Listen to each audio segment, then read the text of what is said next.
Imagine a world where your biology is a lie. You wake up at 3 a.m., and the sun is blinding. You head to lunch at noon, and you need a flashlight to find your car. For most of the 8 billion people on this planet, day and night are the fundamental heartbeat of existence. But at the jagged edges of our map, that heartbeat stops. Welcome to the extremes. Today, we're venturing to the last places on Earth where the celestial clock breaks, the land of the midnight sun and the kingdom of the polar night. This isn't just about pretty lights, it's about the psychological prison of eternal darkness and the surreal, high-stakes science of survival at the ends of the Earth. Part 1.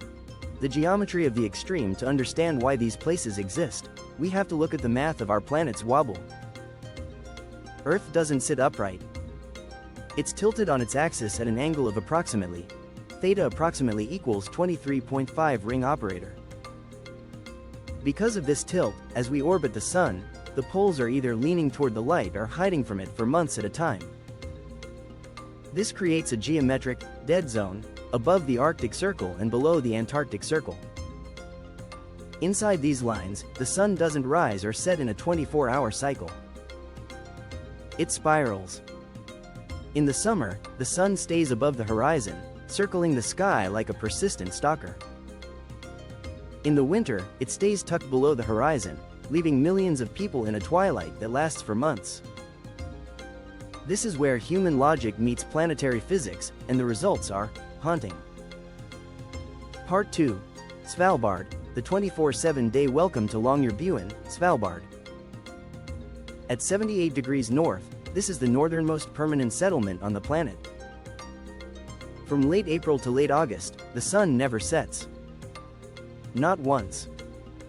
In Svalbard, night is a social construct. You'll see people mowing their lawns at 2 a.m. or hiking glaciers in full daylight while the rest of the world is asleep. But there's a reason this place feels like a high-stakes survival outpost. This is also home to the Global Seed Vault, designed to protect the world's food supply from a global catastrophe. It's buried deep in the permafrost because, in theory, this land is a natural freezer. But here's the irony: the 24-hour sun is actually one of the greatest threats to this mission. Constant solar radiation is warming the permafrost, forcing engineers to install massive cooling systems to keep the Doomsday Vault from melting. And then there's the psychological price. When the sun never goes down, your brain forgets how to produce melatonin. Residents report a phenomenon called the midnight manic. Without the cue of darkness, people stop sleeping. Productivity skyrockets for a month, followed by a total physical crash. In Svalbard, you don't watch the clock, you watch your own sanity. Part 3. Utqiaġvik, the 65-day night. Now, flip the coin. Travel to the northernmost tip of the United States, Utqiaġvik, Alaska. Around November 18th every year, the sun sets. And it doesn't come back up for 65 days. This isn't total, pitch black, darkness all the time. For a few hours a day, the sun sits just below the horizon, creating a civil twilight, a ghostly, bruised purple light that makes the town look like a scene from a sci-fi movie. But for the rest of the 20 hours? It's the void. How do you live like this? You lean into the light. In Utqiaġvik, light therapy isn't a luxury, it's a medical necessity. High-intensity UV lamps are everywhere, in kitchens, offices, and schools, to trick the body into thinking it's not living in a cave. But the high stakes here aren't just mental. When the sun disappears, the predators come out. Polar bears roam the streets under the cover of the 65-day night. Here, the darkness isn't just a mood, it's a tactical disadvantage. Part 4. The South Pole, the ultimate isolation. If Svalbard and Alaska are the suburbs of the extremes, the South Pole is the frontier. At the geographic South Pole, the cycle is even more radical. There is only one sunrise and one sunset per year. 6 months of light. 6 months of darkness. During the winter over period, A small crew of about 40 scientists and engineers are completely isolated from the rest of humanity. From February to October, no planes can land. The cold is so intense, dropping below -80 ring operator C, -112 ring operator F, that jet fuel turns to jelly and hydraulics freeze solid. This is the closest thing on Earth to living on a moon base.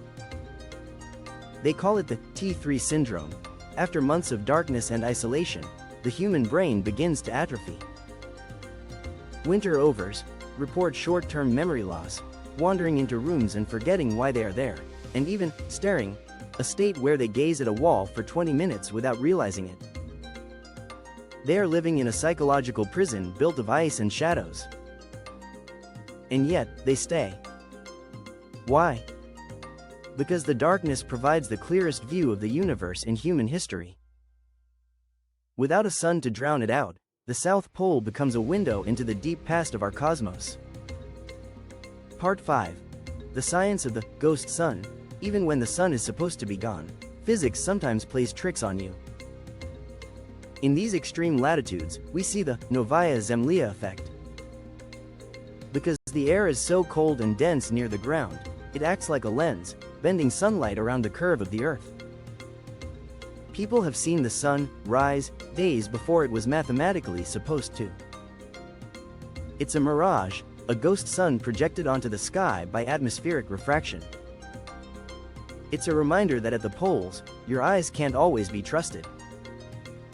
Between the ghost suns, the shimmering aurora borealis, and the diamond dust, tiny ice crystals that make the air sparkle like glitter, the line between reality and hallucination starts to blur. Part 6. Why the world is going dark in 2026. These places are becoming more than just geographic curiosities. They are becoming the last dark sky reserves. As light pollution drowns out the stars for 80% of the world's population, the places that experience total polar night are becoming the only places left where we can see the true scale of the Milky Way. There is a movement now to protect the right to darkness. Scientists argue that eternal artificial light is a biological pollutant. By studying the people of Utqiaġvik and the scientists at the South Pole, we are learning how to fix our own broken sleep cycles in the modern world. We need the dark to understand the light. Conclusion. The edge of existence. The last places on Earth where the sun breaks the rules aren't just for the adventurous. They are the laboratories of the human spirit. They show us that we are incredibly adaptable, capable of building cities in a 2-month shadow and finding meaning in a 4-month day. But they also serve as a warning. As our climate shifts and the permafrost at the poles melts, the eternal nature of these places is changing. The ice is thinning, and the dark is getting warmer. Next time you complain about the sun going down too early or coming up too late, just remember, somewhere at 78 degrees north, someone is waiting 4 months just to see a single shadow. If you found this deep dive into the extremes fascinating, hit the subscribe button for more high-stakes facts. And tell me in the comments, could you handle 65 days of total darkness? Or would you lose your mind in the 24-hour sun?